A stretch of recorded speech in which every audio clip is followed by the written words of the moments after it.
Ақынның 85 жылдығына арналған Олжас Сүлейменовті оқимыз атты әдеби бөлікті Дружба ауылының кітапханасы назарларыңызға ұсынады.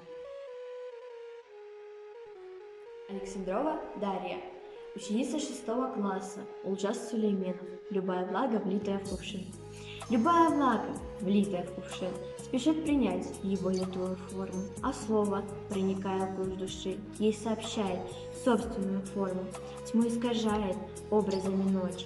В конях отстали борзые коммуни, всегда повсюду горлом превозмочь границы ужасающих гармоний. Так в мир входя, мы изменяем мир, он оболочка, мы его основа. Мой мир, рябясь, морщинясь, как эфир, приобретает очертания слова. Искрится дым, сгорел последний том, но вечен знак над легким пеплом букв.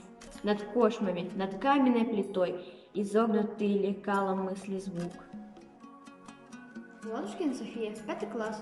Олжас Сулейменов, кучевые облака.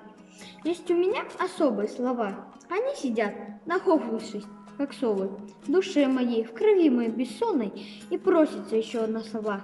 Я раздарил бы их, но кто возьмет? Всегда желанный соловей горластый. Еще один бесшумный темный год летит в меня. Теперь скажу о ласточке. Ей провода потоком нипочем.